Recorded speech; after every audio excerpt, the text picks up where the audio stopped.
Kafana ayyuha al-ikhwa. Ça suffit cette division. Ça suffit cette division. Ou quand on rentre dans une mosquée, le gars il fait la prière à côté de toi mais il ne dit pas salam alaykum à son frère. Vous avez bien vu quelqu'un qui a la haine quand il rentre à la mosquée, il ne choisit pas ses victimes. Pour lui, c'est tous des musulmans, ils sont à abattre. Et qu'est-ce qui a fait qu'on arrive à cette situation? Kalimat. Kalimat ayyuha al-ikhwa. On dit même que c'est un Australien qui a fait un voyage en France et qu'il a vu la situation, qu'il a écouté les médias. Et ces médias l'ont travaillé. Et ont travaillé sa haine. Et nous, qu'est-ce qu'on fait? On dort. Et nous, on s'occupe de quoi? Quelqu'un qui pose des questions sur son dîme, il n'y a pas de problème. Mais il y a autre chose, ayyuha al-ikhwa. Il y a autre chose. Comment on peut relever notre nation? Quand je dis notre nation, pas la communauté musulmane en France. Quand je dis notre nation, les musulmans partout dans le monde. Vous avez remarqué que quand on fait un discours, généralement quand on ramène un alim, quand on ramène un penseur, il nous parle de quoi? On nous parle de soulouk. Il faut être bien avec ses parents. Comment on peut relever notre communauté? Le problème, elle se relève par la pensée. Par la pensée et des plans stratégiques et des plans de vision. Il faut être visionnaire et faire un plan sur le long terme. C'est ça, c'est par ça qu'on relève la Ummah. Mais quand on relève la Ummah, on regarde notre waqi', où est-ce que nous sommes aujourd'hui, et on essaye de planifier notre futur. Nous allons trouver des résistances. Les résistances, ce n'est pas le hawa'iq, ce ne sont pas les obstacles. Les résistances, c'est autre chose. Qu'est-ce qui se passe dans nos pays d'origine? Quelles sont les résistances dans nos pays d'origine? Qu'est-ce qui fait qu'aujourd'hui, dans nos pays d'origine, les gens se soulèvent? On les laisse se soulever quelque temps et après, la chape de plomb retombe sur eux.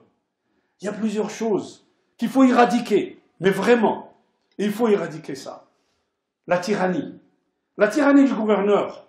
Et regardez dans tous les pays musulmans, celui qui gouverne, c'est un tyran.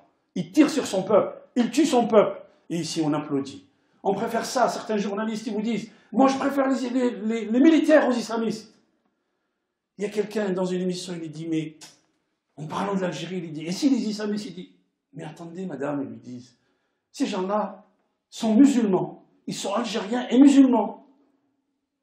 Ils sont dans un pays musulman, ils sont musulmans. En Algérie, al-masira, al-silmiya hadi. En Algérie, ceux qui sortent aujourd'hui en Algérie, c'est le peuple. Et le peuple, il dit, on en a marre de ces tyrans. Alors, on a dit les résistances. La première chose, c'est la tyrannie. La seconde chose, ayyuha al-ikhwa, al-fasad, la corruption. Il y a même des gens qui ont mis des... On vous dit, ça c'est la presse qui le dit. La presse qui dit que ce qui a été volé depuis 2001 en Algérie jusqu'à 2016-2017, c'est plus de 1000 milliards, 3 fois le budget de la France, par une clique de gens. Et il y a des imams, et ça c'est la résistance, qui montent sur le mimbar et disent aux gens, non, tu n'as pas le droit de te soumettre, de ne pas te soumettre al hakim. Mais ayyuh alimin anta, qui tu es toi? Qui tu es, ayyuh, entre guillemets, alim, qui justifie la tyrannie, la corruption? Qui tu es quand tu nous dis ça? Ulama as-sou, ayyuha al-ikhwa, qui nous donne des fatwas pour soutenir le gouverneur tueur, le gouverneur corrupteur, le gouverneur voleur, des gens qui achètent des maisons à Neuilly. En 2016, ils ont fait une étude immobilière à Paris. Et on a dit les premiers acheteurs dans le quartier Saint-Germain-en-Laye, c'était les Américains. Juste derrière, c'était les Italiens. Et les troisièmes, c'est les Algériens. D'où est-ce que tu as eu ça, toi? En 62, tout le peuple algérien n'avait rien. D'où est-ce que tu as eu ça, toi? Quand les gens meurent en mer, j'ai un frère tunisien qui m'a dit, on a récupéré des corps. Depuis qu'on a récupéré ces corps-là, je ne mange plus de poisson. Je ne mange plus de poisson. Comment les gens peuvent aller à la mort, se détruire à la mort, prendre un bateau parce qu'ils veulent quitter ce pays où la tyrannie elle règne, où la corruption elle règne, où on a volé 1000 milliards. Comment tu peux, toi, justifier sur le mimbar et dire aux gens, non, non, hadihi bid'a. أي بدعة البدعة أنت, c'est toi la bid'a. Le prophète sallallahu alayhi wa sallam est sorti quand Allah subhanahu wa ta'ala il dit wasda' bima tu'mar. Vas-y, annonce aux gens ce qu'on t'a révélé. Ya ayyuhal mudaththir qum fa'anzir wa rabbaka fakabbir.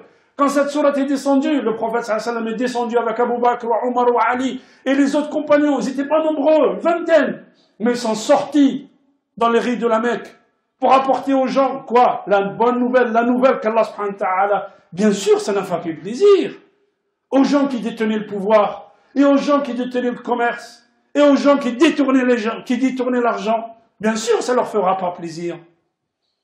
Mais les peuples aujourd'hui, quand ils se lèvent, alors on le dit à tous ceux qui nous disent les islamistes, ça marche plus ça.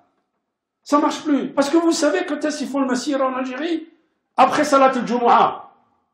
Les gens ils viennent avec leur drapeau assister al Jumu'ah. Après Salat al-Jumu'ah, les gens ils sortent. Pourquoi? Parce qu'en Algérie, le peuple est musulman. Le peuple est musulman en Algérie. Quand la ministre de l'Éducation, elle décide d'enlever Bismillahir-Rahmanir-Rahim des cahiers scolaires et des livres scolaires, on lui répond que ici, nous sommes en Algérie et en Algérie, le peuple est musulman. Alors j'ai juste un seul souhait, ayyuha al-ikhwa. qu'Allah subhanahu wa ta'ala yassounu al-bilad, wa bilad al-muslimin ajma'in, ayyuha al-ikhwa al-kiram. La deuxième chose, je demande aux ceux qui font des planifications stratégiques ici, dans notre pays en France, de ne pas cacher la vérité, de ne pas soutenir les tyrans. Parce que les tyrans, s'ils n'ont pas de soutien ici, ils ne peuvent pas voler autant. Donc on met des gens qui volent, justement, et qui font ce que nous souhaitons faire. Ce sont des guignols, ayyuha al-ikhwa, qui agissent pour leur maître. Nous demandons qu'on agisse, qu'on arrête de protéger ces gens, ces voleurs. On vous dit le Kadhafi quand il est mort. Il a laissé 65 milliards de dollars dans les banques suisses. Ils sont où les 65 milliards? C'est le peuple libyen qui en profite? Jamais de la vie. Où est-ce qu'il est l'argent du Shah d'Iran? Il n'a jamais été retourné en Iran. Où est-ce qu'il est l'argent qui a été détourné en Algérie? Il est dans les banques suisses et aux États-Unis. Est-ce que c'est le peuple qui en profite? À un moment donné, le peuple il dit, moi je veux une dignité. Je veux une dignité, je veux un avenir clair. Je veux adorer mon Allah subhanahu wa ta'ala, mon Dieu, clairement dans mon pays, me développer dans mon pays. Après, les médias nous parlent, ouais, il y a l'immigration, et il y a les gens qui fuient leur pays. Ben justement, si vous ne voulez pas qu'on fuit les pays, arrêtez de soutenir les tyrans. Arrêtez de soutenir les tyrans et laissez les gens se développer chez eux avec l'argent qu'Allah subhanahu wa ta'ala leur a donné. Quel pays riche! Abdel Nasser, quand il est venu en Algérie en 63, il leur dit l'Algérie nous suffit à nous. Par eux d'abord. Hein. Et après, elle suffit aux Algériens. Autrement dit, vous prenez la Libye et l'Algérie, les deux pays musulmans, leur fortune, leur richesse, la Libye et l'Algérie, juste la Libye et l'Algérie, ça nourrit toute l'Afrique. Ça nourrit toute l'Afrique. Ça profite à une clique de voleurs qui achètent un Saint-Germain-en-Laye, qui achètent la villa de Sarkozy dans le 16e. Vous imaginez, d'où est-ce qu'ils ont l'argent, ces gens-là? Et quand le peuple se lève, ah, attention les islamistes.